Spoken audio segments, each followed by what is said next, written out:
Good morning and Sairam students. Students, today we are going to start with the poem of Unit 3 of Beehive. So let us begin. But this poem is about that thing which we all love, which brings smile on our face. That sounds made by this thing make us happy and joyful. And that thing is rain. We all love rain. We all love the sounds of the raindrops. We must be having certain memories related to rain, and we always rejoice that. We enjoy the rain. We all love to enjoy or to see the rain falling. In the same way, in this poem, the author is happy to see the rain. He's feeling very relaxed. And he shares that how his present is connected to his past. So let us explore about this poem. This poem is Rain on the Roof by Court Skinny. Court Skinny? Who was Court Skinny? Our poet Court Skinny was born in the year 1826 and died in the year 1904. He was an American lawyer, politician, journalist, and poet who is famous for his poem Rain on the Roof.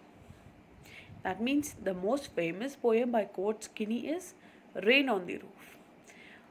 A brief introduction about Rain on the Roof is that it is a lyrical poem by Court Skinny. And here Court Skinny present the memories aroused by the poet or aroused in the poet's mind by the showers, by the raindrops that are falling on the tin roof. Through a number of metaphors, the poet shows that the drops of rain falling on the shingles of the roof sends a train of thought running in his mind. The poet connects his present with his past through the memories revived by the rain. So, in the same way, like we all are having certain memories related to rain, same way today the poet will tell us what are the memories which are connected to rain. Let us explore that, but before that, there are certain new words in this poem. Let us see them also. The first word is hover. Hover means to move around something. The next word is shingles, which means rectangular tiles or wooden tiles which are used to make the roof. The next word is refrain. Refrain is the repeated part of a sound. When a sound is repeated again and again, that is known as refrain. And the last word is er. Er means before.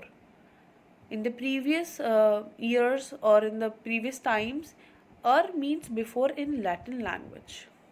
So these were the word meaning. Let us start with the explanation of the poem with the first stanza.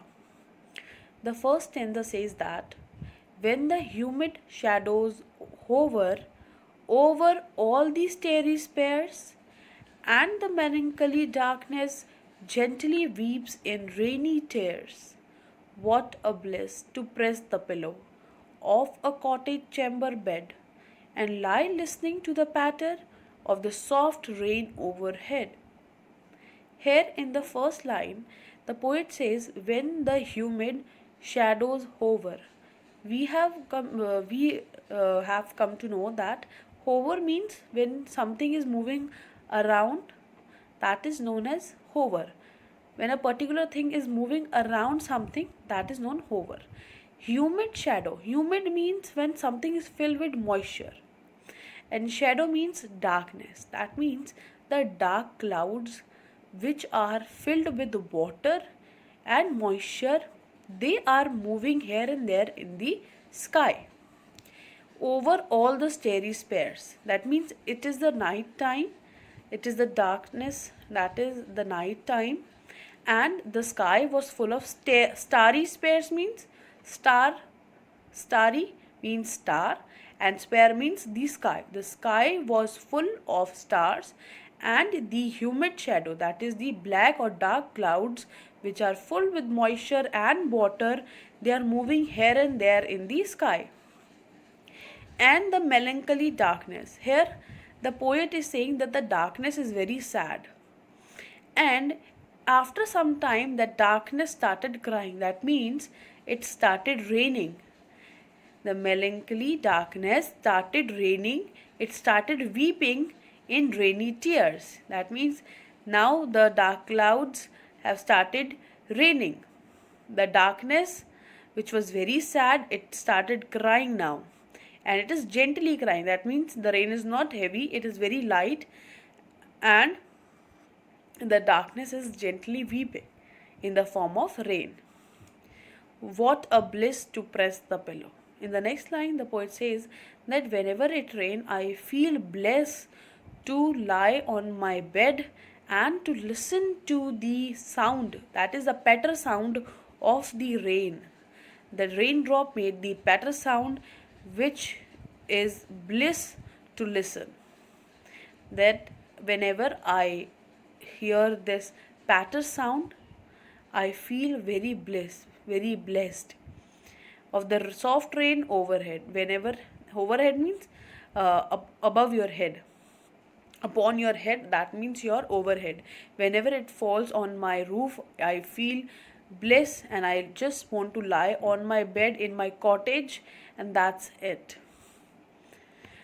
Now, the second stanza says that every tinkle on the shingles has an echo in the heart, and 1,000 dreamy fancies into busy being start, and 1,000 recollection weave their air thread into woof as I listen to the patter of the rain upon the roof.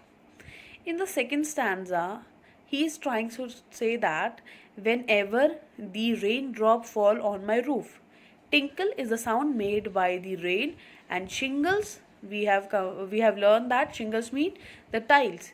Whenever the raindrop fall on the tiles, on the wooden tiles, it make a sound tinkle, and this tinkle voice always echo in my heart. Echo means whenever I listen to this sound, it has a deep voice in my heart. It always stay there in my heart.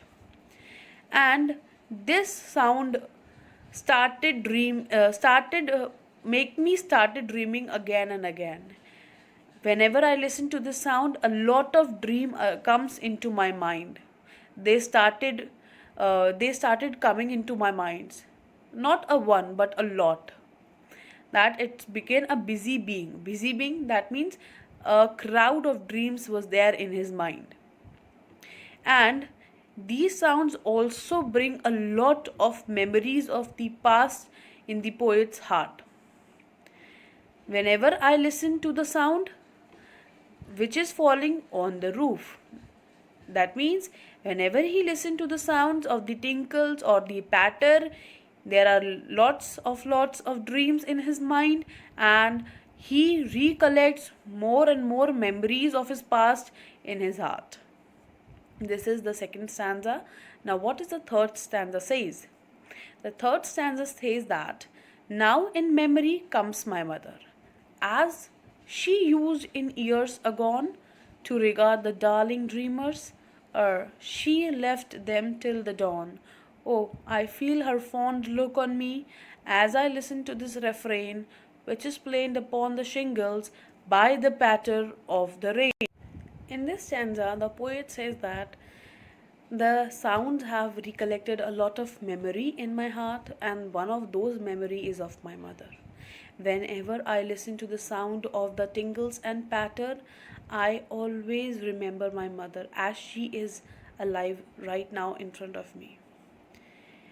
I used to remember her the way she was years agone. She used to regard us, the darling dreamers.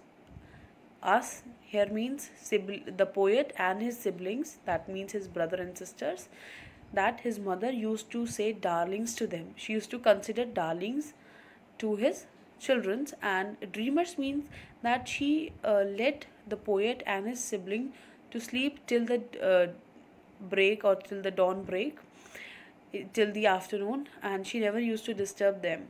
And he remembers the look which she used to give him when he is sleeping. And he says that all these sounds, refrain means the repeated sounds of the rain drops which is falling on my roof, brings such memories into my mind.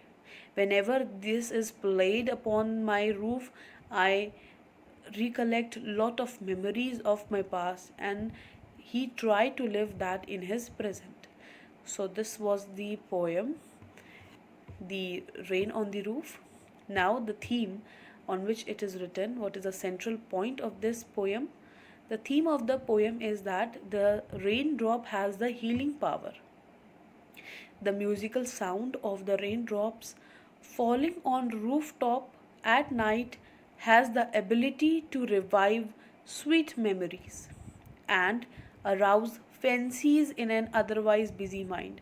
That whenever we are busy, whenever we are so much tired from the city life, we try to run into the rural life, because we know that peace, that we run to the rural life because we know that peace will bring relaxation to us. That in the same way the rain relaxes our mind. Still, though we are very busy, but still lot of memories comes into our mind whenever we hear the sounds of the raindrop. The rain thus soothes and comforts an overworked mind by taking it back to its lovely past. Some of our best memories in life are associated with rain. So, this was the theme of this poem. Now comes the home assignment. After this explanation, whenever you will listen to this poem, you should repeat the explanation again and again, so that you can understand the phrases used in the poem by the poets. And after listening to this explanation, try to do this question, that is, the meaning of the phrases used in the poem. I hope that you all understood this poem and the meaning of each and every stanza. Thank you, students. Stay healthy and keep a proper care of your hygiene. Take care.